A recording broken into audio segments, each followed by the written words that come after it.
Muito boa noite, galera maravilhosa! Muito boa noite, Rafael! Como é que Boa noite, você galera. está? Boa noite, boa noite. Como é que você está, meu amigo Rafa? Tô bem, graças a Deus. Tudo certo. Muito bem, vamos aqui começar os boas noites, porque hoje a aula tá boa, a aula é curtinha hoje, dois sistemas, bem fácil de falar. Ana Beatriz, sempre a primeira a chegar por aqui. Um abraço para Ana Beatriz, boa noite. Olha só aquele refluxo. Rafael, isso aqui é por quê? Subindo assim, o que é? O que é isso aí? Sim. É gases.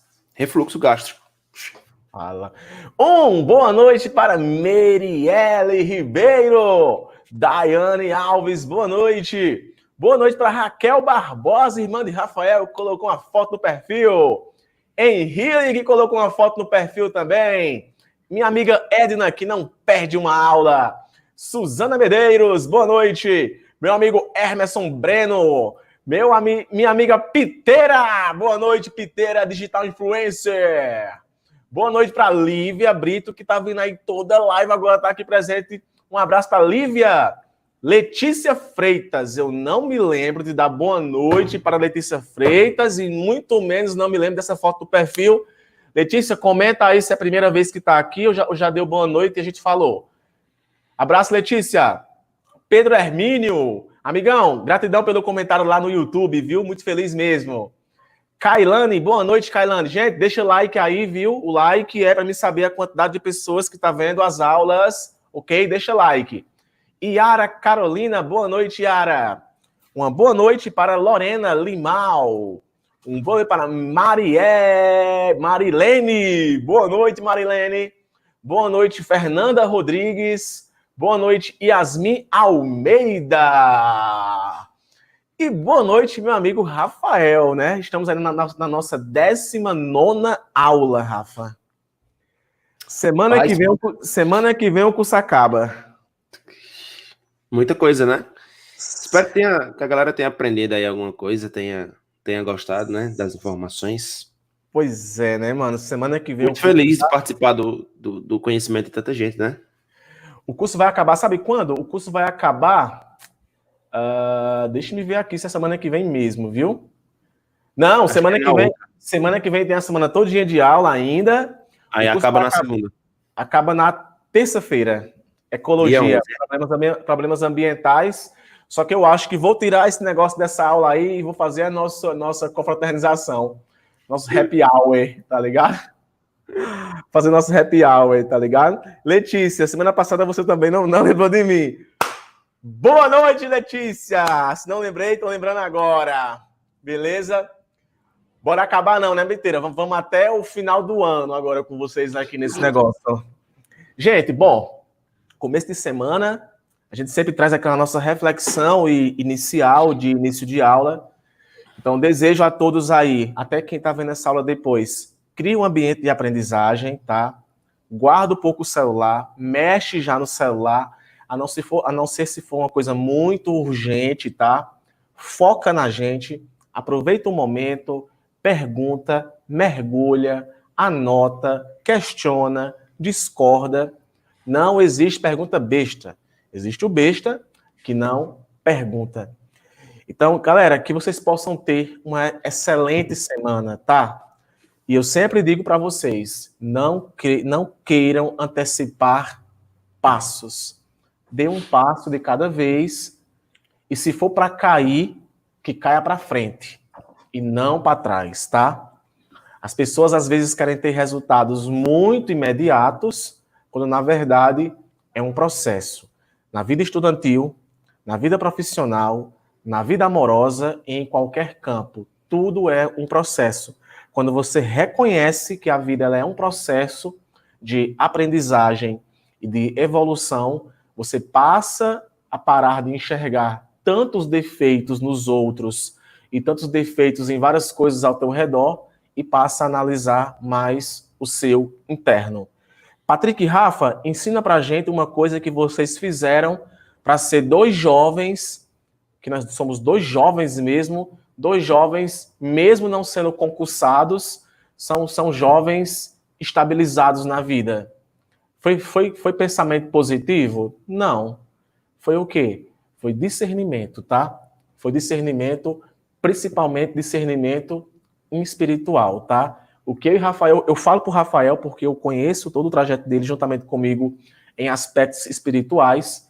Eu não faço a mínima ideia qual é a sua crença, se você tem alguma crença, e até mesmo quem não tem crença também pode conquistar isso, mas nós estamos conquistando, pessoal, um estado mental que tudo que tem que acontecer, acontece. E o que não tem que acontecer, não acontece. O que importa é a gente fazer a nossa parte. E Rafael está aí hoje com doutorado, com tudo. É muito fácil chegar aí, doutorado, mas não sabe o quanto a pessoa ralou até chegar até aí.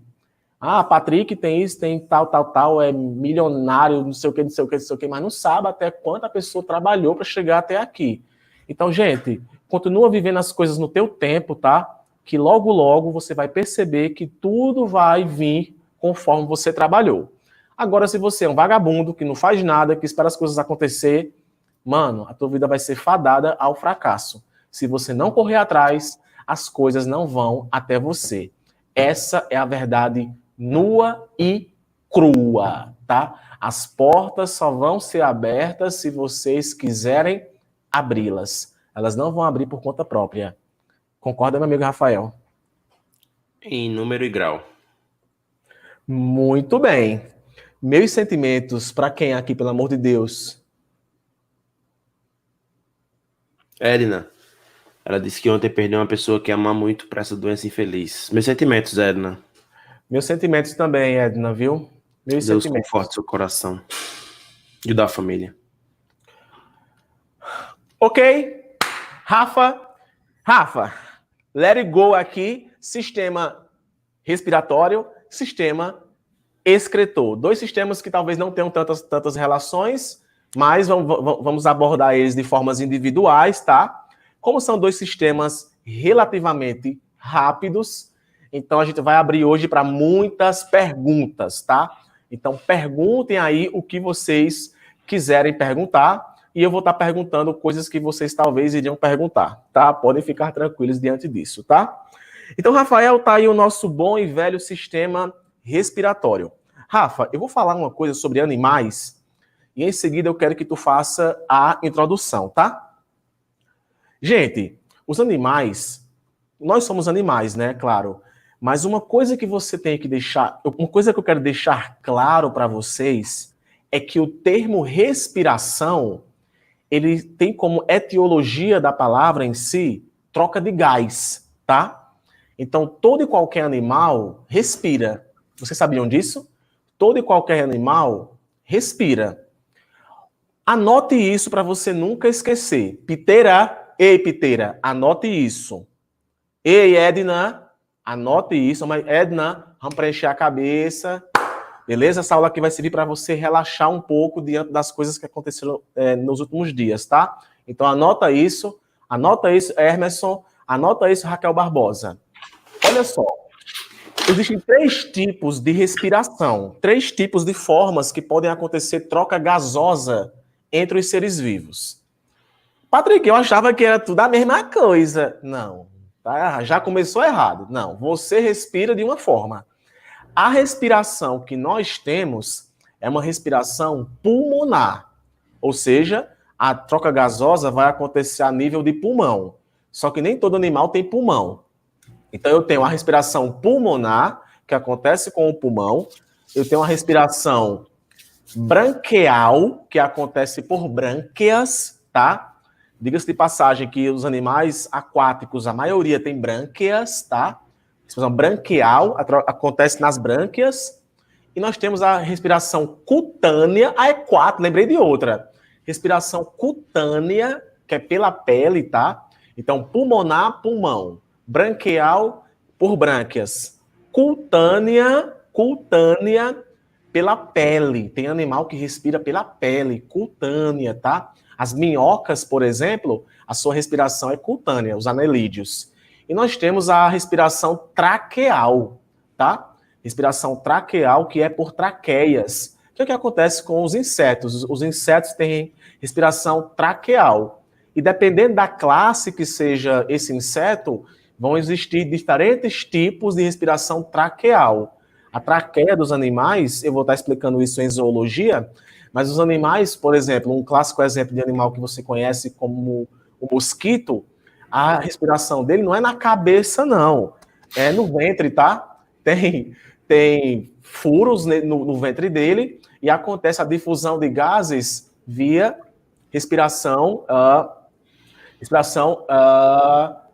traqueal, tá? Então eu tenho traqueal, pulmonar, branquial e cutânea. A respiração humana, assim como a respiração das aves, tá? De alguns répteis, de alguns anfíbios, porque tem anfíbio que tem respiração branquial durante uma fase da vida e depois tem respiração pulmonar, tá? E a respiração branquial, que acontece com os peixes. Então, nós temos respiração pulmonar, meu amigo Rafael. Exatamente. Então, nós temos aí um complexo, né? Um sistema bem complexo de troca gasosas, mas não só de troca gasosas, mas um complexo também de retenção de determinados invasores, né? Não chega a ser um plexo de defesa, mas é um plexo de remoção de alguns invasores. E essa troca, né, entre o oxigênio e o gás carbônico, ela é toda concentrada a nível pulmonar. Um detalhe importante é que esse processo também, o sistema pulmonar, o sistema respiratório, na verdade, ele também pode ser um sistema excretor, principalmente em substâncias voláteis. Então, por exemplo, quando você faz uso de álcool, o álcool ele volatiliza, né? Ele pode ser excretado através do sistema respiratório. Tio Rafas, e o que é volatilizar? É passar do estado líquido para o estado gasoso com uma certa facilidade. Então, uma pessoa, quando ela faz uso de álcool, parte desse álcool é excretado através do sistema respiratório. Então tá aí os órgãos do sistema respiratório, que na verdade não vão existir órgãos anexos, e sim só o trajeto do ar, tá? Na verdade, o grande barato principal do sistema respiratório são os bronquíolos, que é nele que vai acontecer o processo de hematose. Eu coloquei essa informação aí para vocês poderem anotar que os gases entram e saem. Só que, Rafael, uma coisa interessante, não existe só oxigênio aqui não, galera. Aqui tem nitrogênio, tem gases tóxicos, tem um monte de coisa. Então você inala muita coisa, tá? Não pensa que tu tá respirando só oxigênio, não. Agora, a nível de hematose, alguns gases, eles entram com facilidade, outros não chegam nem a entrar. Um clássico exemplo é o nitrogênio, né, Rafael? Que se fosse para entrar através de respiração, não tinha necessidade de comer proteína, porque a gente já adquiria nitrogênio na própria respiração. E talvez vocês não saibam, mas a grande predominância do gás aqui na Terra é nitrogênio. Então tem muito nitrogênio atmosférico. Patrick, quando eu respiro, eu também respiro dióxido de carbono? Respira. Tu respira isso tudo. Apesar de tu liberar dióxido de carbono, tu também respira dióxido de carbono. Só que por conta da diferença de concentração existente entre esses gases dentro do nosso corpo, a difusão ela acontece do meio mais concentrado para o meio menos concentrado. Meu amigo Rafael, o que falar das cavidades nasais? Bom, as cavidades nasais do ponto de vista anatômico são espaços, né? São espaços, inclusive essas cavidades, elas contêm o que nós chamamos de ossos pneumáticos. O que são ossos pneumáticos, né? Esses ossos do seio nasal, eles são ossos que contêm ar dentro, tá? Então, qual a importância desses ossos serem pneumáticos? Esse sistema respiratório, pessoal, na maioria das vezes, eles são ciliados. Ou seja, tem cabelinho, tem estruturas semelhantes a cabelinhos. Para quê? Para que quando o ar entre, todas as partículas sólidas ou partículas que não façam parte ou que não sejam de interesse do sistema respiratório, elas fiquem presas nesses cílios, tá bom? O acúmulo dessas sujeiras, né, desse tipo de processo, pode ocasionar a longo prazo, né, dependendo de como isso aconteça, o que nós chamamos de crescimento bacteriano. pode crescer bactérias nesses ossos pneumáticos, porque lembre, são ossos que têm ar dentro. E aí você tem aquele processo que a gente conhece como sinusite. A sinusite é a inflamação desses ossos pneumáticos que nós temos aqui no nosso seio nasal, beleza? Então, esse septo nasal é a primeira barreira contra esses micro-organismos ou substâncias indesejáveis no sistema respiratório, para que haja uma troca gasosa ideal e essa troca gasosa possa acontecer de maneira eficiente a nível de troca respiratória. Gente, interessante que vou falar aqui uma coisa pessoal, porque o bom é contextualizar e vocês comentem se vocês conhecem alguém assim. Na rua que eu moro, na rua da casa da minha mãe, próxima à casa da minha mãe, do mesmo lado, mora a tia de Rafael. E vizinho à tia de Rafael mora umas pessoas que são bem populares lá na minha rua por conta de um comércio que eles já tiveram. E a mãe e os 2 filhos têm o mesmo problema. Consegue reconhecer, Rafael, quem é? Tem o mesmo problema, que é a fenda. Eu tive que pescar aqui o nome, porque o nome eu não lembrava, mas é a fenda palatina, que é quando existe aqui uma fenda do nariz para a boca. Aí tem um buraco na boca. Sabe o que você tem agora? Sei. Tem um buraco na boca. Então, quando os 2 irmãos falam, tem um irmão que essa fenda palatina é maior e o outro é menor. O do outro é menor e os 2 são gêmeos. Interessante que os dois são gêmeos, mas mesmo assim vieram com fendas diferentes. O que tem a fenda menor, antes, quando ele iria falar, ainda tinha uma certa mudança na voz, porque nossa voz ela está ligada diretamente ao ar que está entrando e ao ar que está saindo. Então, por ter uma fenda na boca, o som da voz dele era bem atípico, não vou chamar de estranho, tá? É uma anomalia isso, e era atípico. Então, ele falava, e sal.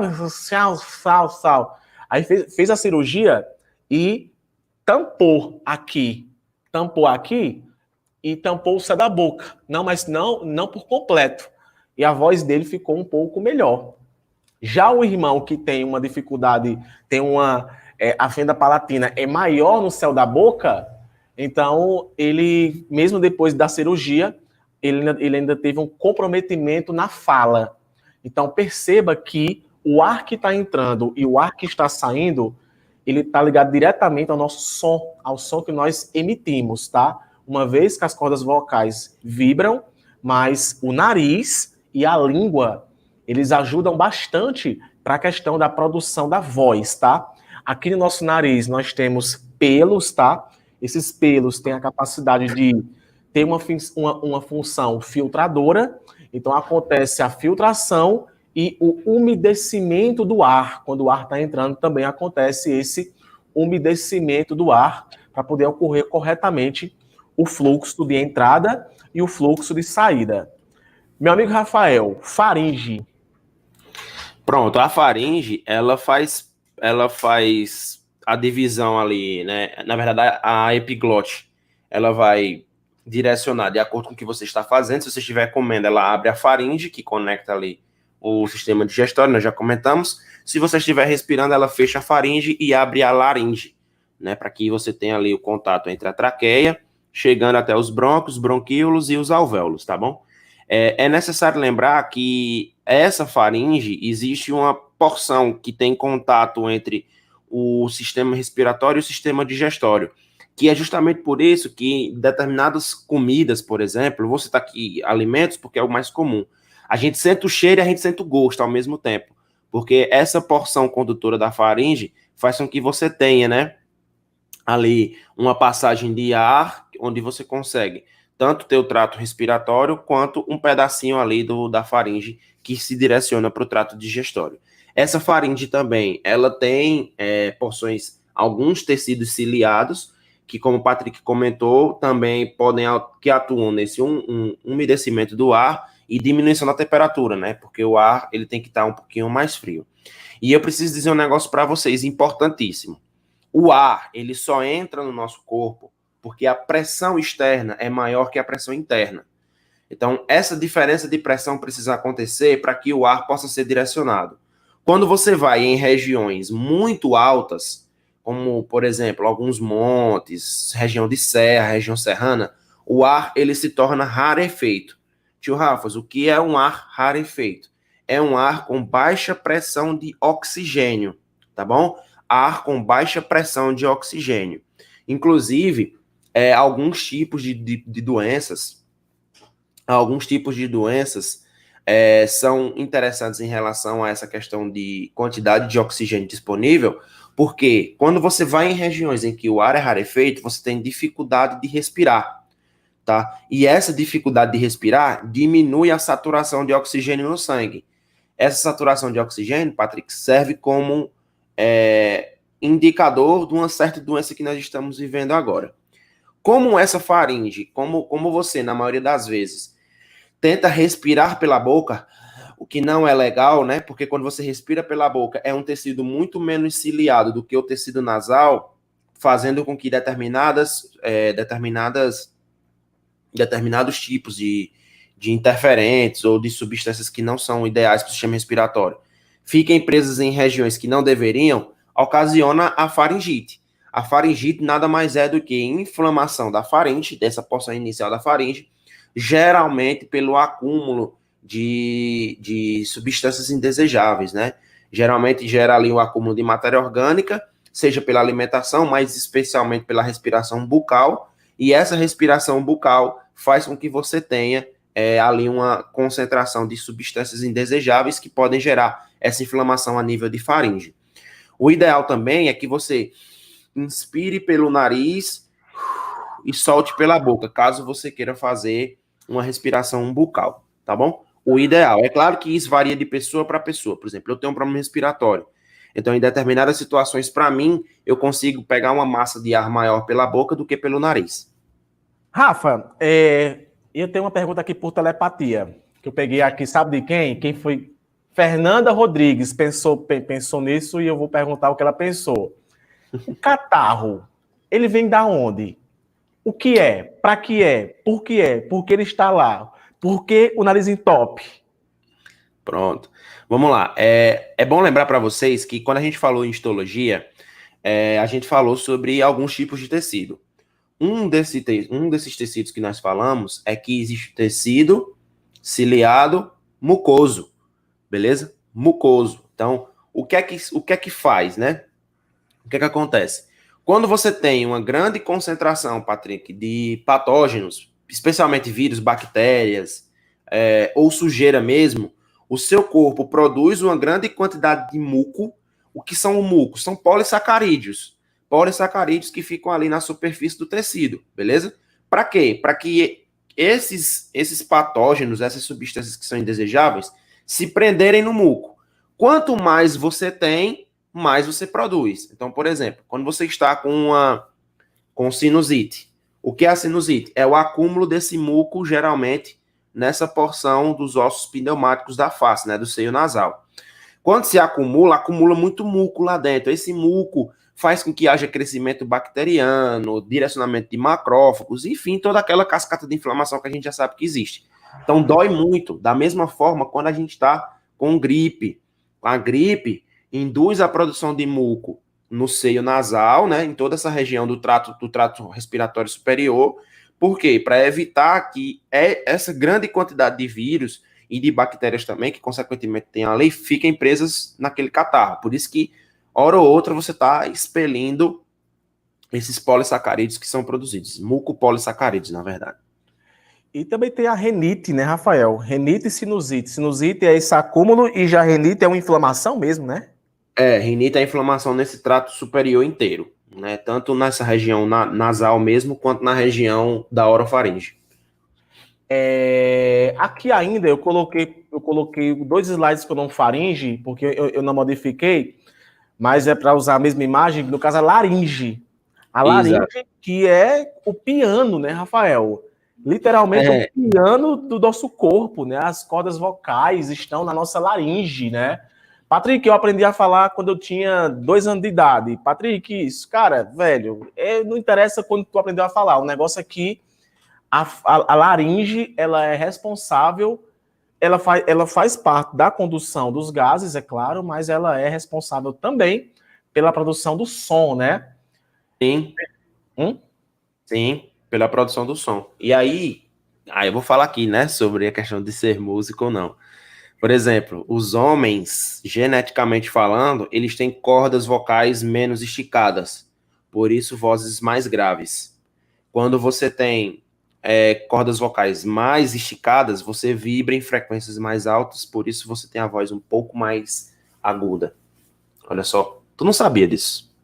Cara, olha, uma coisa também sobre a fala, tá? Sobre a fala e que também envolve também a questão de vídeo. Vocês sabiam que nós não gostamos de ouvir nossa própria voz? A gente tem uma certa estranheza em escutar nossa própria voz. E isso é interessante. A gente às vezes acha a nossa voz feia. E eu já escutei de cantores que cantam, mas não escutam a sua própria música porque não gostam de escutar a sua voz. Isso também está ligado também a um comportamento neural, é claro, né? Mas a produção da voz acontece aí a nível de laringe, tá? Eu acho que a maioria já sabia disso, mas eu faço aqui essa ressalva, tá? Tem pessoas que têm a voz mais aguda, outras têm a voz mais grave, mas como o Rafael mesmo é da música, ele sabe que uma pessoa ela pode mudar drasticamente sua voz, Sim, dependendo de técnicas que a pessoa utilize, né? exatamente, claro, né? E a mudança vocal pode acontecer de diversas formas, beleza? De diversas formas mesmo. Nós temos aí atrás. Ó, pessoal, podem fazer perguntas, tá? Sobre o sistema respiratório, tá? Que antes de passar para o sistema excretor, a gente vai responder perguntas só de respiratório, para não haver aquela mesma coisa da última aula, de um conteúdo com o outro. A traqueia, pessoal, é interessante que ela tem anéis de cartilagem.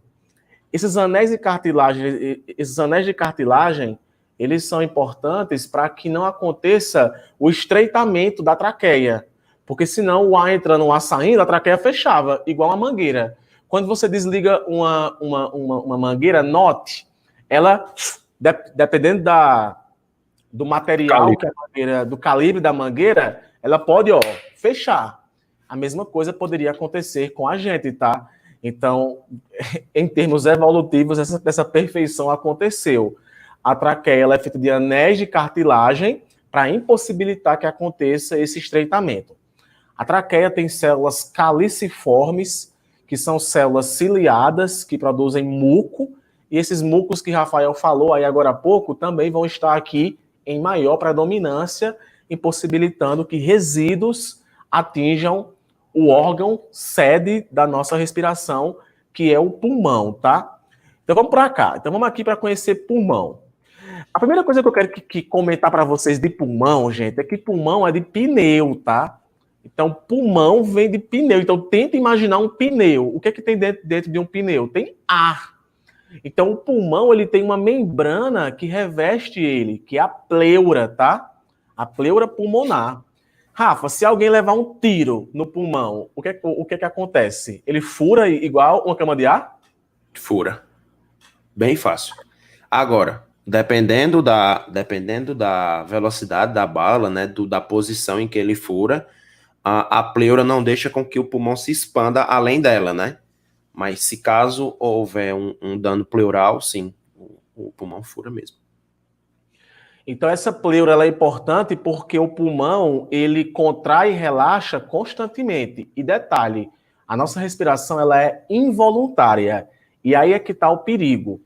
Por mais que ela seja involuntária, as pessoas param de respirar voluntariamente. Comenta para mim aqui quem faz tempo que parou para respirar voluntariamente. E o que é respirar voluntariamente? É parar, de fato, e ficar respirando voluntariamente durante alguns minutos. A medicina indica que diariamente você tem que parar e tem que obter esse tipo de respiração. Como o Rafael mesmo falou, talvez pela boca, caso você tenha algum problema, ou pelo próprio nariz. Isso é muito bom e também vai ajudar na oxigenação de todo o seu corpo, tá? Então essa pleura é a primeira camada que vai estar, é a camada que reveste o nosso pulmão, você vai encontrar tecido epitelial, tecido conjuntivo e também tecido muscular nessa pleura, ok? E, Rafael, a gente entrou dentro do pulmão, mano. E aqui a gente encontra essa árvore, mano, que também nós temos os brônquios e os bronquíolos, que Sim, são ainda estruturas que vão formar a árvore pulmonar.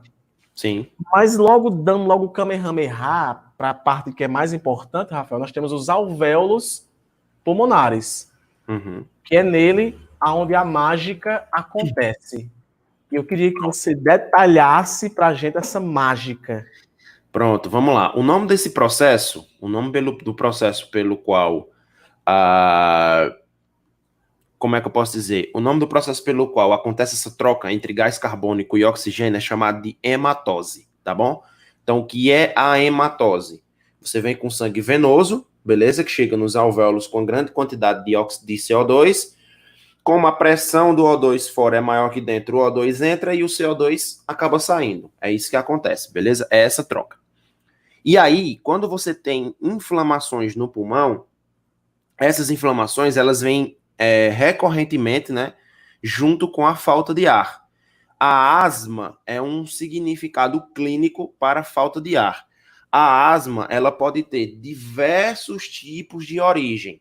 Pode ser uma asma brônquica ou bronquite asmática, que é quando você tem inflamações a nível de brônquios. Vamos lembrar aqui a árvore pulmonar. Lembrar, Patrick, tem como só voltar um pouquinho, por favor, aí? Só naquela partezinha da traqueia. Só para eu demonstrar isso. Isso. Então aí vocês estão vendo esse exemplo aí. Imagine que vem a traqueia, que é um órgão grandão, vai diminuindo para os brônquios, que é essa ramificação da traqueia. As pequenas ramificações dos brônquios são os bronquíolos e na ponta dos bronquíolos estão os alvéolos. Beleza? Simplesmente. Dependendo do nível de inflamação, do local onde essa inflamação está acontecendo, a gente dá um nome. Se for nos brônquios, bronquite asmática. Se for nos bronquíolos, bronquíolo asmático. Se for nos alvéolos, alvéolo asmático. Porque essa dificuldade, ela vai sendo adquirida de acordo com o tipo de resposta que você dá a determinados processos inflamatórios. Lembre, pessoal, toda vez que você tem um processo inflamatório, nosso organismo gera uma resposta. E essa resposta é que gera os problemas. Por exemplo, se você tem uma bronquite asmática, sua obstrução é bronquiolar. Então, essa obstrução é no trato superior. Então, a gente consegue tratar melhor porque o órgão é maior. Quando sua obstrução é a nível de alvéolo, o alvéolo é uma farinhazinha, é um negocinho de nada. Então, é muito mais difícil você conseguir tratar lá. Só que lá nos alvéolos, como é que você tem a dificuldade de produção de oxigênio? Pela quantidade de muco produzida. Durante o processo inflamatório, Patrick, essas células produzem muito muco, o que obstrui as vias. E essa obstrução das vias causa a asma, que é a falta de ar, beleza? Então, essa falta de ar pode ser associada a nível de brônquio, a nível de bronquíolo, a nível de alvéolo. Dependendo do nível, quanto mais específico for, mais grave é a doença. Mais grave, na verdade, é a sintomatologia. Então, inflamações alveolares, elas são muito difíceis de tratar. Por quê? Porque são muitos alvéolos e às vezes estampam todos de uma vez. E a gente entra no que a gente chama de síndrome respiratória aguda grave, que é quando o paciente tem um comprometimento nível alveolar, e esse comprometimento é o que a gente chama de descendente. Ele vai dos alvéolos em direção à traqueia.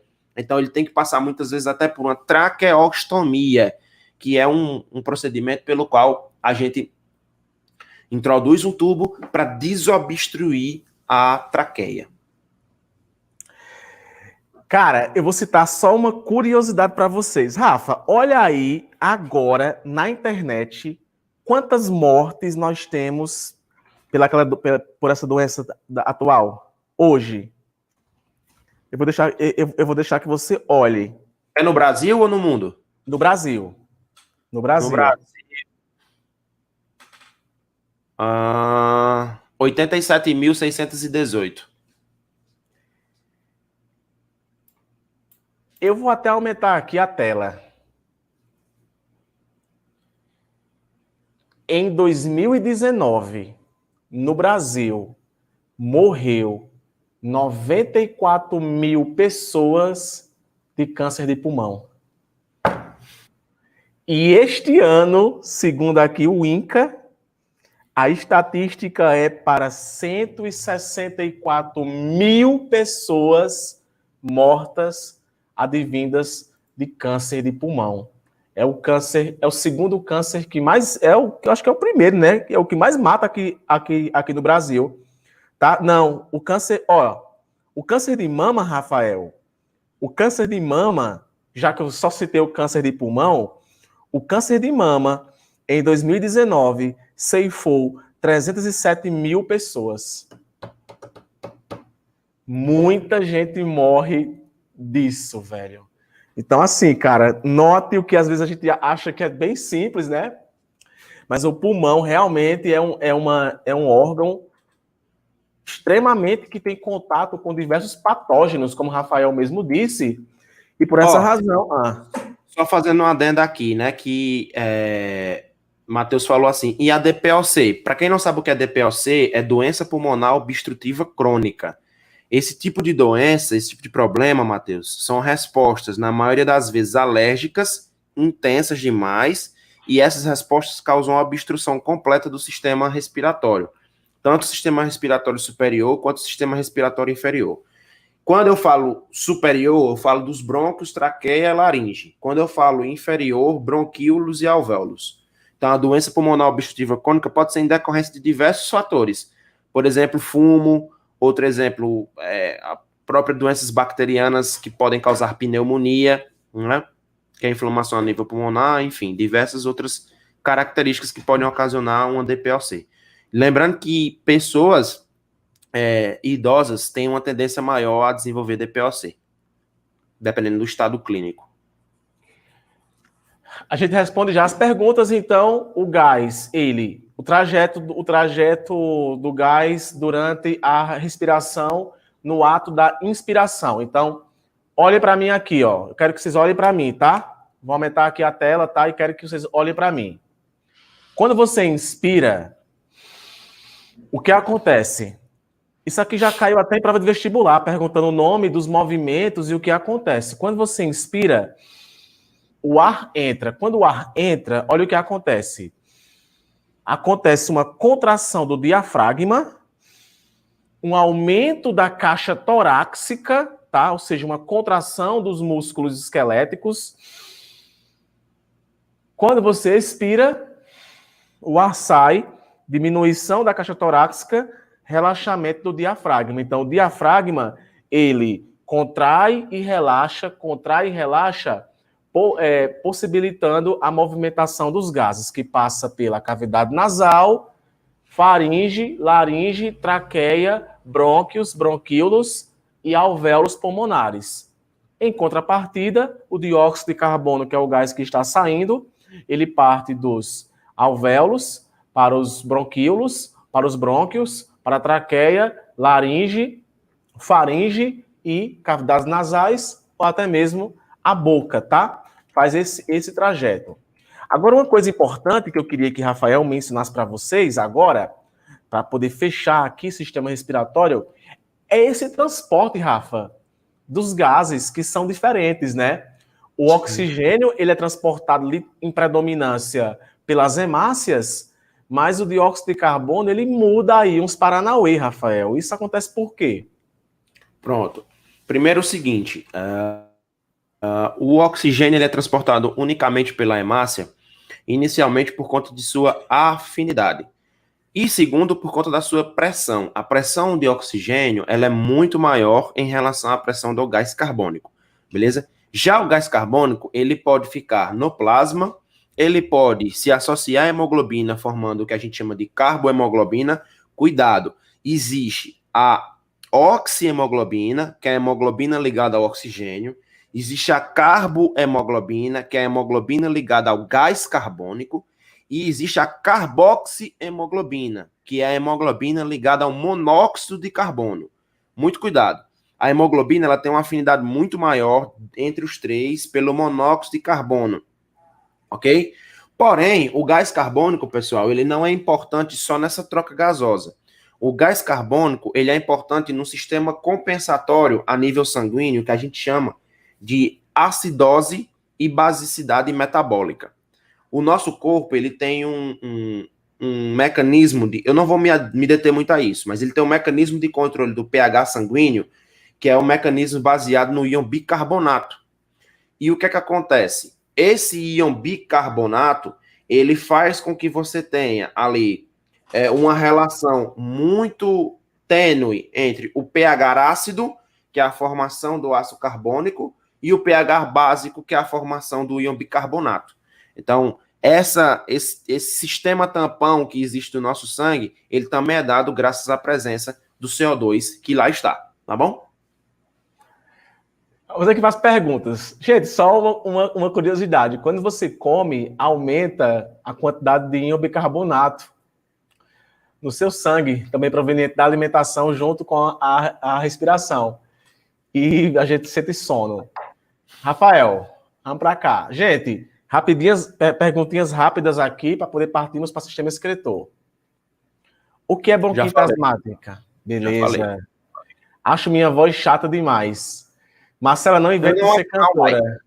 Não, uai. Uai.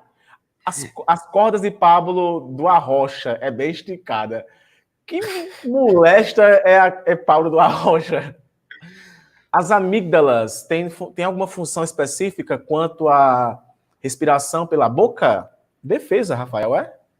É, só para aglomerar ali o sujeira, tecido ciliado. Mas auxilia muito na voz. Inclusive, né, tu já falou isso, a gente falou isso na aula de chama digestória, inclusive pode dar pedras nas amígdalas, tá? Amígdalas têm alguma função... Oxe, é a mesma pergunta, né? Beleza. Próxima. Eu tenho asma e uso aquela bombinha. Rafael também usa. Que é de 12 em 12 horas. Mas já vi... Cadê Rafael? Deixa eu ver. Pronto. Eu tenho asma e uso aquela bombinha de 12 em 12 horas, mas vi em filmes que existe aquela bombinha que é praticamente efeito imediato. Qual a diferença entre elas duas? Essa aqui Rafael vai saber responder, que ele usa isso aí há anos. É bem simples, Fernanda. É o tipo de medicamento utilizado. Essas bombinhas que a gente está usando aqui, elas são em pó. Então é um pó que você inala, tá bom? E existe elas na forma líquida, na dispersão. Quando elas são em forma de dispersão, elas agem muito mais rápido, mas em compensação são muito mais caras. E vai depender também do seu nível de asma brônquica. Se for uma asma muito grave, vai demorar a responder, mesmo que você faça o uso da bombinha. No caso do muco criado no pulmão, sem uso de medicamentos, eles podem ser excretados pelo próprio corpo, Rafael? Eles são excretados pelo próprio corpo. Às vezes você tá aqui normal, do nada, chega catarro na boca, ou você coloca para fora, ou você engole. E não é nojento, tá? Ai, que nojento. Ai, senhor, engoliu meu catarro. Ai, que nojento. Pelo amor de Deus, ó. Faz coisa pior no teu intestino. Imagina engolir catarro. Não trabalho mais com o Rafael. Ele come catarro e assumiu isso aqui online, registrado. Fazer chantagem depois, quando eu for pedir para ele dinheiro emprestado. Rafael, ou você me empresta ou eu digo que você come catarro. Lorena falou que respirou hoje, ainda bem. No caso da apneia do sono, a respiração é interrompida involuntariamente, né? Levando em conta que os portadores desse distúrbio não percebem as interrupções respiratórias enquanto dormem. Mano, eu tenho apneia do sono. A apneia do sono é paralisia, né, Rafael? Você você acorda e fica sem conseguir se mexer, e a respiração também para. Só que... Isso acontece porque... Como é um sistema simpático parasimpático que delimita essa quantidade de oxigênio, especialmente o parasimpático ali com acetilcolina, é um sistema colinérgico, então você tem essa dificuldade durante a apneia do sono. Lembrando que a acetilcolina ela é derivada de outros neurotransmissores, então geralmente um sono bom, que é aquele sono REM, vocês já viram, REM, ele é um sono baseado em diferentes descargas de neurotransmissores. Existem estudos que provam que chá de cannabis me curou. Chá de cannabis não é que cura a asma, viu, Henry? É porque geralmente a asma pode ser derivada de processos de ansiedade. Então, trata a ansiedade, melhora a falta de ar. A irmã de Rafael pergunta, por que músicos tocam instrumentos de sopro são orientados a executar uma respiração diafragmática? Porque se eles respirarem pelo pulmão e o tamanho do pulmão é variável de acordo com cada biotipo, eles podem ficar sem ar durante uma execução de uma música. Então é melhor você condicionar o seu diafragma a ser mais forte e se expandir e contrair na hora certa do que você utilizar o pulmão. Faltou ler a minha lá em cima sobre a coriza. As tonsilas, tem aqui, as tonsilas fazem parte do sistema respiratório. A tonsilas é a mesma coisa que a amígdala, viu, Matheus? Mesma coisa que a amígdala, é só um nome diferente. Tonsilas palatinas. Raquel Barbosa, a pergunta que ela fez lá em cima foi essa? As amígdalas? A gente respondeu. Tem outra, Raquel? Por favor, me diz se tem outra. Tá? Tu refaz ela, por favor? Então, gente, sistema respiratório... Matheus, o que fazer quando alguém tiver crise de asma e não tiver a bombinha por perto? Deita ela num lugar aberto, pede para ela respirar pelo nariz e excretar pela boca e ofereça água fria a ela. Essa daqui que tu perguntou, é normal ter adenoides nasal em ambas as narinas? Acho que foi essa. Adenoide, eu preciso dizer, não é uma doença, tá? Adenoides são tecidos linfáticos que podem aparecer nas vias nasais. Esses tecidos linfáticos, eles acontecem quando a gente tem diferentes inflamações a nível nasal. Claro que se ela estender demais, pode acontecer até um desvio de septo. Então, você tem que monitorar se está acontecendo com frequência ou não. Beleza. Respondendo sua pergunta, Raquel Barbosa, que você é irmã de Rafael e a gente responde tudo. Então, gente, bom, tranquilidade aí, sistema respiratório. Qualquer outras perguntas, coloquem que no final nós iremos responder. E, Rafael, eu inverti um pouco aqui as coisas, então eu vou explicar uma coisa aqui para eles, tá? E em seguida eu vou deixar que tu explique o sistema completo para eles, tá? Vamos dividir aqui essa parte, eu vou te pegar de surpresa, mas toda a explicação de escritor eu vou deixar contigo, porque eu vou explicar, eu vou me deter a explicar uma outra coisa para eles, combinado? Certo. Então, gente, olha só, olha para mim. Para falar sobre excreção, uma coisa que você tem que levar em consideração é que, geralmente, a excreção que é explicada no sistema excretor dos livros é a excreção renal. Só que, como o Rafael mesmo falou, existem outros tipos de excreção. O sistema digestório é uma excreção a nível de intestino grosso, está excretando aquele material que não é utilizado. O que é uma excreta? É uma substância indesejável que o corpo não precisa e ele tem que eliminá-la. Então, fezes, dióxido de carbono, isso aí são excretas, tá? E em nível de aparelho renal, de sistema excretor a nível de... Porque no caso a gente não deveria usar nem o nome sistema excretor, e sim sistema urinário. No caso de sistema urinário, aí é o que eu vou me deter a explicar para vocês hoje, que tem nos livros. Mas eu quero deixar claro aqui uma coisa extremamente importante para você entender o que é que Rafael vai falar. Se você não olhar para mim, você não vai entender nada que Rafael vai dizer com relação à filtração do sangue. Tu não vai entender. Então, para o que está fazendo, olha para mim, olha para mim. Matheus não está olhando para mim, está mexendo no celular. A mesma coisa de Edna. Não olha não, olha para mim. Bom, Patrick, o que é que literalmente eu excreto via urina? O que é que tem no meu corpo que tem que ser excretado? E esse material, para poder ser excretado, tem que estar na presença de água. Ótima pergunta. Você libera, em predominância, ureia. Aí eu vou destacar uma coisa para vocês. Não é só os animais mamíferos, por exemplo, que têm papel de excreção no seu corpo. Os animais também têm excretas no seu corpo que têm que ser eliminadas por um sistema. Então, veja só. Tem animal que libera ácido úrico. Ácido úrico é também um composto que tem que ser eliminado do nosso corpo, que eu vou dizer de onde é que ele vem. Animais que liberam ácido úrico, eu chamo de animais uricotélicos. Uricotélicos. Isso aqui, gente, tá vindo agora na minha cabeça, tá? Nada disso aqui foi planejado, porque eu tenho que dizer para vocês isso. Então, tem animais que são uricotélicos, que liberam ácido úrico. Tem animais que são amoniotélicos. Amoniotélicos são animais que liberam amônia na sua urina. Uricotélicos, ácido úrico na sua urina. Amoniotélicos, animais que liberam amônia na sua urina. E uriotélicos, animais que liberam ureia, tá? Então, por exemplo, os répteis e as aves liberam ácido úrico, tá? Liberam ácido úrico. Já os mamíferos liberam ureia. Os peixes liberam amônia. Isso acontece por quê? Porque esses compostos que eu mencionei o nome, ácido úrico, amônia e ureia, são compostos nitrogenados, tá? São compostos que são formados a partir de nitrogênio, de excesso de compostos nitrogenados em nosso corpo. Aí você tem que estar se perguntando, Patricão, qual é o composto nitrogenado no meu corpo em maior quantidade? Aminoácidos. Então você já tem os aminoácidos que você produz, que são os não essenciais, tu já tem uma infinidade de aminoácidos que o teu corpo produz, tá? Ou melhor, que você adquire na sua alimentação, e tem uma quantidade X para fazer de proteínas. Ei, bebezinha, olha para mim, o nosso corpo não armazena aminoácidos, tá?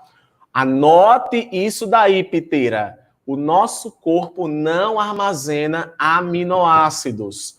Ou ele vai ser usado para formar uma proteína, ou vai acontecer dois processos que são extremamente importantes.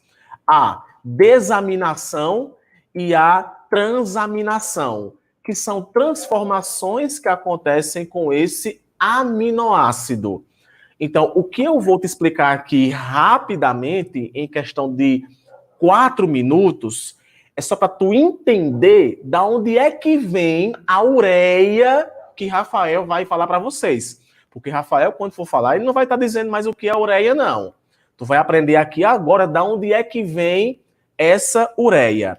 Então, rapidamente, olha para cá aqui agora. Olha aqui para o pincel, que eu não vou aqui repetir isso não, viu? Então, olha aqui rapidamente.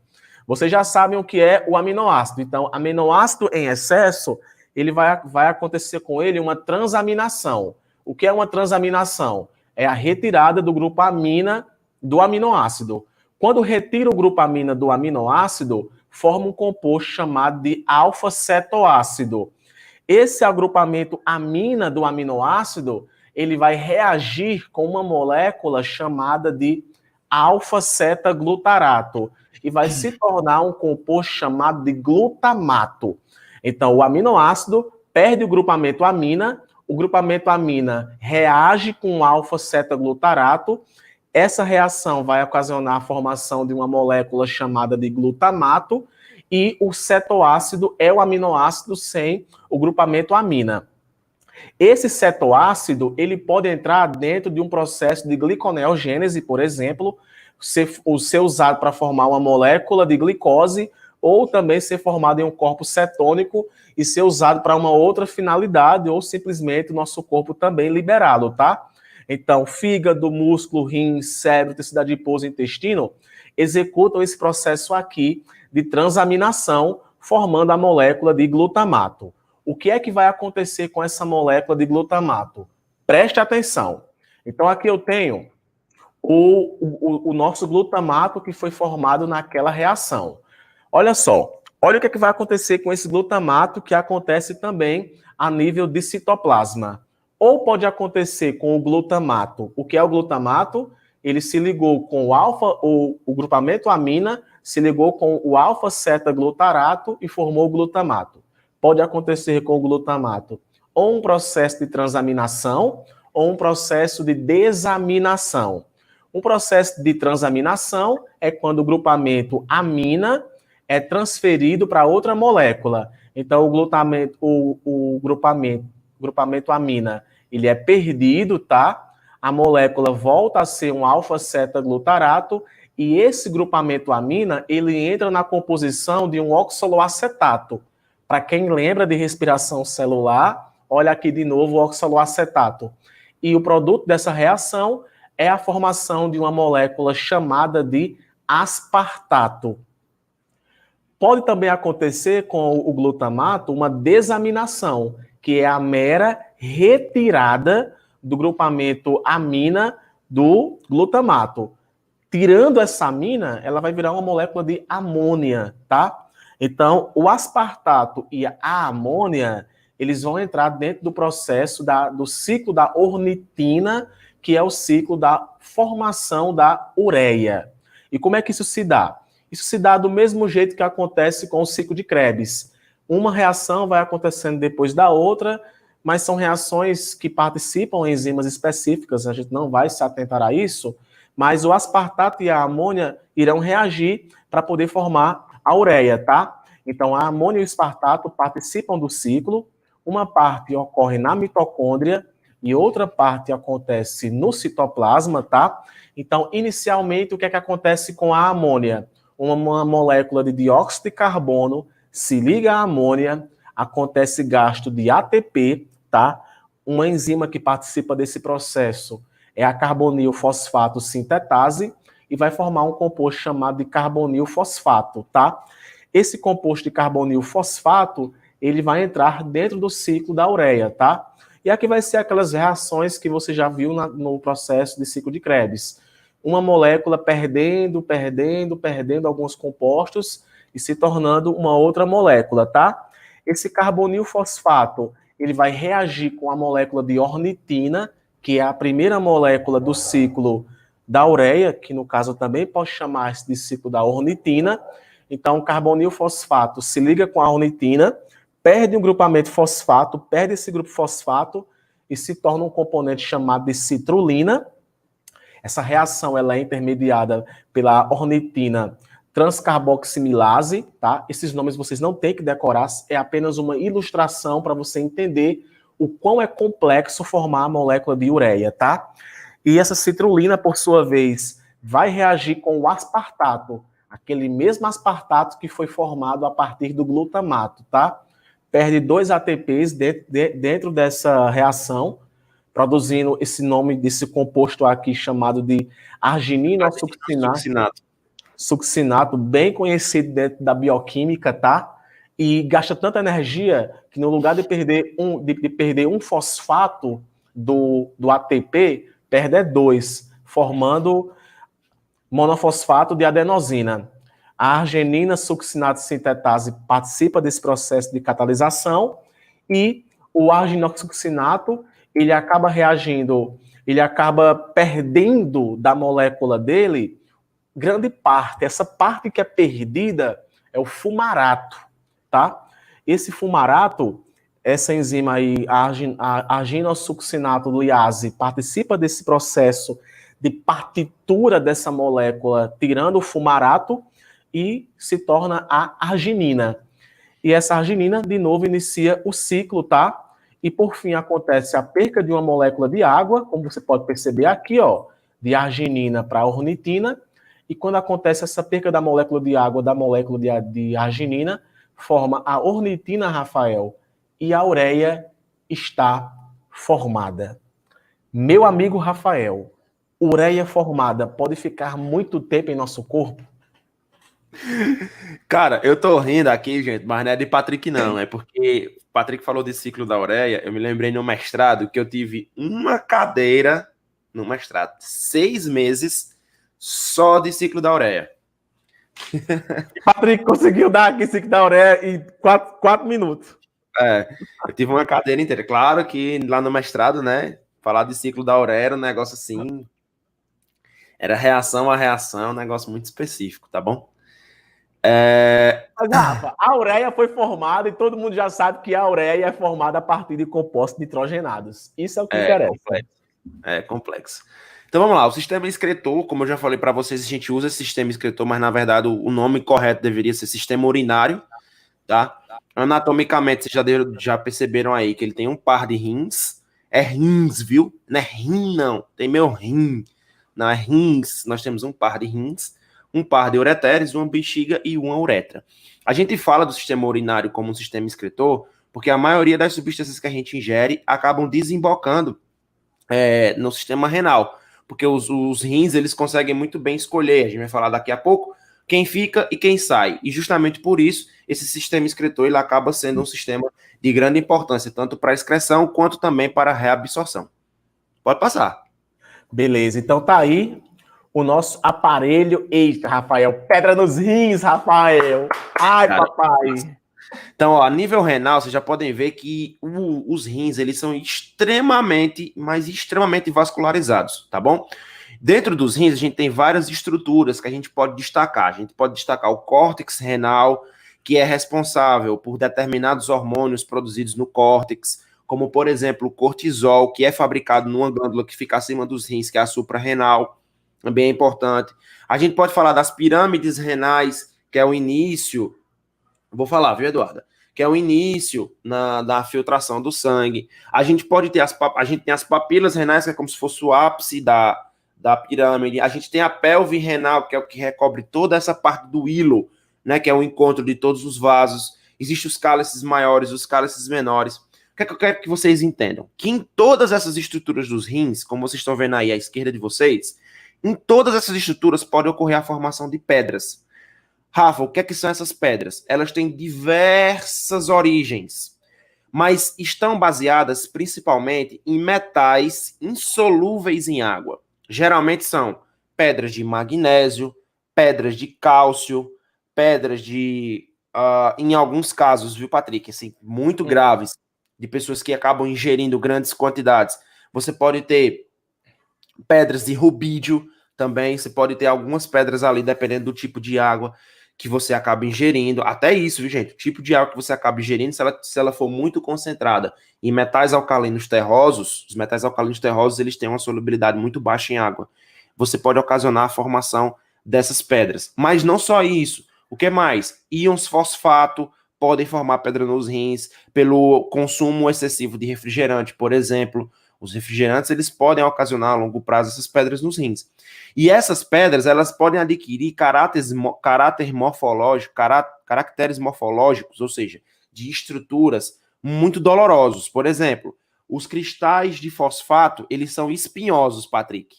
Então, são espículas mesmo, assim, que furam realmente. E claro, pessoal, isso é um processo que vai acontecendo ao longo do tempo. Naturalmente, existe ali essa formação dessas pedras nos rins, né?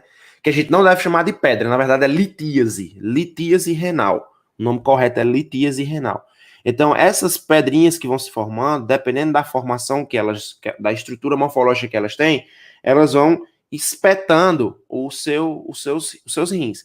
E mesmo nessas condições, Eduarda, ela vai entrando pelo cálice renal, pela pirâmide renal menor, até chegar no ureter. Então você pode ter entupimento dessas regiões todas. E aí é o processo doloroso, né? Quando essa pedra vai adentrando todas as outras estruturas do sistema urinário. E tem uma cena importante, que eu me lembro que eu estava na faculdade, e o meu professor de fisiologia, Daniel, ele tinha pedra nos rins. E ele era um cara, assim, muito animado, sabe? Assim, muito animado, muito massa, tal, dando aula. Adorava a aula dele, Ave Maria. Até hoje a gente conversa muito. E ele dando uma aula justamente sobre sistema urinário. E ele, do nada, parou assim a aula, aí olhou pra gente e disse, espera aí, só um minuto. Aí ele começou assim a se apertar, a gente só escutou assim, ó. Era a pedra que tava no ureter, caiu na bexiga. Ele ouviu. A gente ouviu, fez. Ele disse, pior vai ser para sair pela uretra. Acredita? Então, existem pedras. O bicho, a dor deve ser infinita, mano. Cara, assim, é um negócio incrível, assim, tem pacientes que a dor é tão intensa que eles vão para codeína, alguns chegam até a tomar morfina, de tanta dor que eles sentem em relação à pedra nos rins, tá bom? E aí, vocês já devem perceber na imagem da direita de vocês que a unidade ativa dos rins realmente são os néfrons. Então, os néfrons, eles são formados por diversas estruturas. Eu vou destacar aqui algumas, né? No caso, a gente pode falar do glomérulo, a cápsula de Bowman, tá? Os túbulos contorcidos. Quanto mais próximo da cápsula, túbulo contorcido proximal, alça de Henle, túbulo contorcido distal, e aí chega até no túbulo distal, tá bom? onde nessa região, né, vai ocorrer aí o restante da absorção. Eu não vou aqui descrever minuciosamente quais íons vão ser absorvidos em cada um desses lugares, mas é importante que vocês entendam que o que é que passa dentro do néfron? Sangue. Está passando sangue. E aí, dentro dessa porção do néfron, existem diversas atividades de reabsorção, de secreção, tá bom? O que seria secreção? Tá lá passando outros tubos sanguíneos por fora. Opa, esse medicamento precisa ser secretado. Joga no néfron, o néfron direciona para o ureter, para a bexiga, né? Para a formação da urina. A excreção é de dentro do lúmen para fora, ou seja, está saindo do corpo, do meio externo. A secreção é do vaso sanguíneo que está lá passando pelo néfron e você está colocando dentro do processo de filtração. Mas é muito importante que ocorra reabsorção e filtração. Reabsorção por quê? Porque a gente não perde glicose, tá bom? A gente só tem glicose na urina, glicosúria, se a gente tiver problema renal. Se a gente não tiver problema renal, a gente não tem glicosúria, não tem glicose na urina, tá bom? Pelo menos não detectável. Então, a reabsorção de glicose acontece nesse processo. Se por algum motivo, dentro dessas artérias, principalmente na artéria aferente, que é a que entra na cápsula, tiver moléculas muito grandes e elas quiserem passar de todo jeito, como, por exemplo, proteínas, você vai ter uma descarga renal muito intensa. É isso que acontece, pessoal, com pessoas que fazem dieta da proteína ou uma alimentação baseada em altas taxas proteicas. As proteínas, elas, como o Patrick já mencionou aí, né, anteriormente, elas ocasionam a formação da ureia, o que gera um desgaste muito grande. Eu não estou dizendo que é ruim, tá bom? Estou dizendo o excesso absurdo. Então, o excesso vai ocasionar tanto uma descarga renal quanto uma descarga metabólica. Você vai ter formação muito grande de ureia e também a taxa de filtração glomerular vai lá em cima. Por isso que existe um outro resíduo que o Patrick não falou, que é a creatinina, tá bom? A creatinina é um resíduo também formado nesse processo de filtração do sangue, que a gente consegue medir essa taxa de filtração renal. Se a creatinina estiver muito elevada, a gente tem uma taxa de filtração renal muito alta, portanto, uma agressão muito grande aos rins. Possivelmente, se está passando muita creatinina, está passando também muita glicose, está passando muita proteína e você está perdendo muitas substâncias, né, que podem serem utilizadas na sua alimentação até para manter o seu organismo. Então, essa taxa de filtração glomerular que a gente chama, é uma taxa muito importante a nível clínico, tá bom? Notem isso para vocês. Quem aí tiver essa vontade de fazer algum curso da saúde, quando vocês forem estudantes ou mesmo profissionais, fiquem ligados nisso, viu? Não vão chegar achando que sabem de tudo, não, na cabeça dos outros, não, que às vezes você leva um baque muito grande, né? Então, por exemplo, certa vez, eu conversando com um colega, que assim, tem pessoas, Patrick, isso aqui que eu digo para vocês é sempre importante, tem pessoas que têm mania de grandeza por saber um tantinho assim de nada, né? Porque a gente não sabe de nada, a gente sabe um tantinho assim de pouca coisa. E a gente estava discutindo um caso de um paciente, onde o paciente estava fazendo uso de aminoglicosídeos, que são antibióticos. Uma das características desses aminoglicosídeos é aumentar a taxa de filtração renal, aumentar a creatinina, gerar dano renal em pacientes. Imagine só um paciente hospitalizado. O médico, na época, esse meu colega, ele teimou comigo a não pedir uma taxa de creatinina. O paciente teve falência renal, entrou em hemodiálise. Então, assim, a gente precisa, para discutir com os colegas, a gente precisa estudar. E esses conceitos de fisiologia, eles são importantes justamente por isso. Por que tem uma alta taxa renal nos antibióticos, tio Rafa? Porque a taxa de secreção dele é muito alta, ou seja, a passagem do vaso para o interior do néfron. E aí você sobrecarrega esses rins, e ao sobrecarregar esses rins, você precisa estar observando se não é necessário uma hemodiálise. Tio Rafa, e o que é hemodiálise? Hemodiálise é a parada de funcionamento do néfron. O néfron para de funcionar, reduz sua atividade de filtração e ocasiona um acúmulo de líquido no seu organismo. Então, um dos primeiros sinais que uma pessoa precisa fazer esse tipo de processo de hemodiálise é quando você tem inchamento. Esse inchamento com a taxa de diminuição renal. Diminuiu Taxa de diminuição renal. Ela diminuiu muito, de filtração renal diminuiu muito, significa que ela tem algum tipo de problema na filtração. E a hemodiálise é como se fossem os seus rins fora do seu organismo. É um processo extremamente doloroso, as poucas vezes que eu tive a oportunidade de acompanhar uma hemodiálise. É um processo assim, não gosto nem de lembrar, mas se faz necessário nessas pessoas, tá bom? E a taxa de hemodiálise vai depender de acordo com a frequência, vai depender de acordo com o estado do paciente. Tudo bem?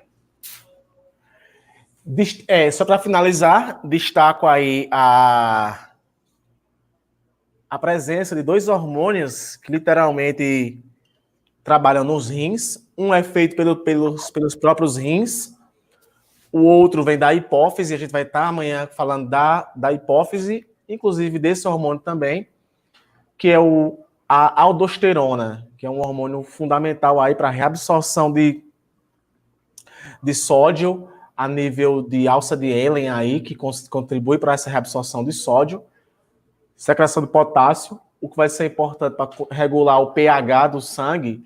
E, principalmente, esse daqui, Rafael, podia citar 300 medicamentos que inibem aí a ação da hipófise, que é o hormônio ADH, que é o hormônio antidiurético, que é o hormônio que faz com que ocorra a reabsorção de água a nível renal. Então, meu Deus do céu, qualquer coisa que aconteça, olha, repare, qualquer coisa que acontece se você sente vontade de mijar. Tá nervoso, eu vou no banheiro. Tá com raiva, eu vou no banheiro. Rapidamente, você sente vontade disso. Aí, eu postei agora, essa semana, e vocês não assistiram, se faz mal ou não prender a urina. E faz extremamente mal. A nossa bexiga, ela armazena 500 ml de urina. Mas não é que nem um tanque de moto, não, que tu pode encher até o talo, não, tá? Ali é 500 ml, mas quando tá lá 250 ml já ocupada, você já sente vontade de urinar, tá? Então, você sente essa necessidade de fazer xixi e muitas vezes você acaba propelando. Não, vou segurar mais. Isso daí, gente, acarreta diversos efeitos colaterais. Um deles é, uma vez que tem muitas bactérias na ureia, essas bactérias podem promover, inclusive, uma inflamação, inclusive, como é o nome Rafael, daquela inflamação que as mulheres têm, que é bem comum, infecção urinária. Infecção urinária é muito comum em mulheres, tá? E pode se dar também, olha, de uma vez por todas entendam isso. Em saúde, é tudo muito relativo, nada é um motivo só, é uma série de fatores que podem levar para aquele acontecimento. Rafael citou aqui a questão de pedra nos rins. Não tem uma explicação só aquilo, não. É uma série de fatores que podem levar ao aparecimento de pedra nos rins. É uma série de fatores que podem levar ao aparecimento de alguma infecção urinária. Um fato é que, em se tratando de sistema urinário, o ideal é que você tenha uma boa ingestão de água diariamente, tá? Tu não tem que beber a caixa de água todinha da tua casa, não. Geralmente, quando tá mais frio, nós, predominantemente falando, sentimos pouca sede. Porque o ar está muito úmido, tu não está suando tanto. Então, tu não está perdendo tanta água de forma gasosa. Então, teu corpo tem muita água. E a sensação de sede diminui. Aí tem pessoas, Rafa, que acabam se acostumando e passam o dia inteiro sem beber água. Já em dias mais quentes, você sente uma necessidade maior de beber água porque tu está transpirando. Mas, olha, Rafael vai dizer que é mentira. Mas água é o remédio para qualquer coisa. Beba água. Olha para mim aqui, ó, para meus olhos. Rafael é Drauzio Varela. Eu sou Chiquinho dos placebo, tá? João Bidu. Sou João Bidu. Olha para mim aqui. Se a água não fosse tão importante, o nosso corpo não tinha quase aí 76% de água. Então, nosso corpo é só água, galera. Então, nós temos que estar constantemente bebendo esse líquido em pequenas doses, de meia em meia hora, ter a garrafinha próxima a você, tá? Porque isso é importante. Talvez vocês não observam eu bebendo água durante as aulas. Mas não é porque eu não bebo água durante dando uma aula que eu não bebo água o dia todo, não. Antes de falar com o Rafael, eu bebi ali 4 copos de água, que eu fui caminhar, bebi água o dia todo. Rafael, água é importante, mano? Água é importante? Claro que é. Gente, Substituir a água por outra coisa, Rafael. O suco, não rola. coisinha, rola? Não, o ideal é tomar água mesmo. Vamos lá. Terminar aqui nossa aulinha.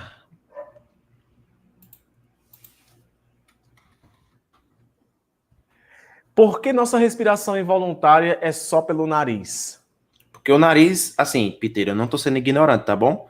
Porque é justamente esse o canal ideal para que haja a passagem do ar. Toda estrutura anatômica dele é feita para isso. Segundo o otorrinolaringologista, minha adenoide cresceu e meio que tampou minhas vias nasais. Eu não respirava pelo nariz de jeito nenhum. Precisei passar por cirurgia. É, exatamente o que eu falei Foi antes. tua irmã que perguntou lá das adenoides. Pedro pergunta, por que quando respiramos, produtos químicos fortes podem inflamar a garganta, ficando sem conseguir respirar? Rafael, Por causa daquela passagem, lembra que eu falei da orofaringe ali, né? Que ela tá entre o sistema respiratório e o sistema digestório. Aí a gente acaba tendo esse incômodo. Olha a química orgânica aí. É, meu amigo, aqui é pau que quebra. Um beijo, Andresa. Rafael, quando alguém apresenta como principal sintoma o cansaço naquela doença do momento, é porque os alvéolos estão todos comprometidos? Não necessariamente. Não necessariamente. Pode ser um comprometimento bronquiolar, por exemplo. Depende do estágio da doença, depende do momento em que se passa o problema. O comprometimento a nível alveolar, ele demanda um tempinho para acontecer. Já falei. Sobre os rins? A origem dos Mesma cálculos... coisa, Pedro. Mesma coisa, Pedro. O princípio é o mesmo. Como é mais ou menos que funciona? O teste de farmácia, ele identifica a presença do HCG na urina. Então, se tiver HCG na urina, ele identifica. É muito sensível, porém não é muito seletivo. Às vezes temos vontade forte de urinar e por algum motivo não vamos naquele momento, acaba passando a vontade. Por que isso acontece? Porque na verdade a vontade ela vem exatamente quando atinge em média 250 ml, mas se a bexiga realmente estiver cheia, tu vai sentir muita dor mesmo e vai acabar urinando nas calças, tá? Se engana não faz o teste não, tá? E um pequeno detalhe, quando você fica fazendo isso várias vezes, pode acontecer do teu corpo involuntariamente, Rafa, começar a soltar a urina, tá? Aos poucos, aí você percebe, inclusive, as peças íntimas da gente com o odor de urina, porque você teve que liberar uma pequena quantidade para poder dar espaço a mais urina. O que acontece numa nefrite crônica? Nefrite crônica. A função renal pode ser recuperada? Depende, Suzana, depende do grau de comprometimento. Tudo é avaliação clínica. Eu não posso te dizer que vai ou que não, porque vai depender da avaliação clínica do paciente, em que estado ele se encontra. Se você tiver uma nefrite crônica que não comprometa acima de 10% da atividade renal, possivelmente ela pode ser recuperada completamente. O ruim de ser uma pessoa hidratada é aquela vontade, a pessoa mijona. Vive querendo se mijar. Tem vezes que eu fico 3 dias sem beber água. Meu Deus. Ei, Mirielle, e tu faz o faculdade de saúde, mano, que eu tô vendo tudo de jaleco na mão. Mas, Mirielle, isso acontece, sabe por quê? Porque você não deixa a água próxima a você. Quando a água tá próxima a gente bebe. Então, por isso que o ideal, vá por mim, compre uma garrafinha bonitinha e deixe perto. Note que quando tem aqui alguma água, eu fico bebendo direto. Involuntariamente você fica bebendo. Rafael, minha pergunta lá em cima sobre o sistema respiratório, por favor. Já respondi. Estou usando 2 antibióticos. Quando você falou sobre sobrecarga deles no sistema, me lembrei que com a utilização desses medicamentos estou urinando muito e ingerindo muito mais água que antes. Pois é. Faz total sentido. A ingestão de água com gás aumenta a propensão de ter pedras nos rins? Not. Não. Por que as pessoas bebem água com gás, Rafael? Cara, é porque tem gente que acha que... É porque parece muito com refrigerante, né? Sim, no sentido de... Não de sabor, mas de uso mesmo, assim. Tem gente que se sente bem. O exame de cortisol... Pode sim. Pode sim. Ok, gente. Que aula maravilhosa. Espero que vocês tenham gostado, tá? Qualquer outra pergunta, comentem no grupo. Deixa lá o teu feedback.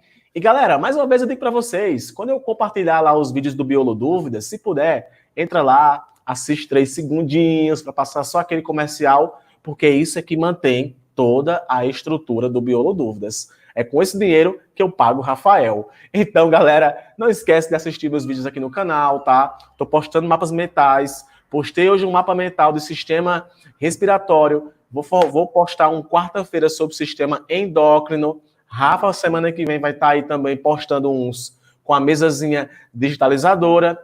Então, gente, dá força lá, pelo menos assistindo um pouco para poder a gente ganhar a monetização, tá? Fico muito grato por vocês estarem nas aulas todos os dias. Um beijo para você que está aqui agora e para você que está vendo a aula depois. E até amanhã, galera. Tchau!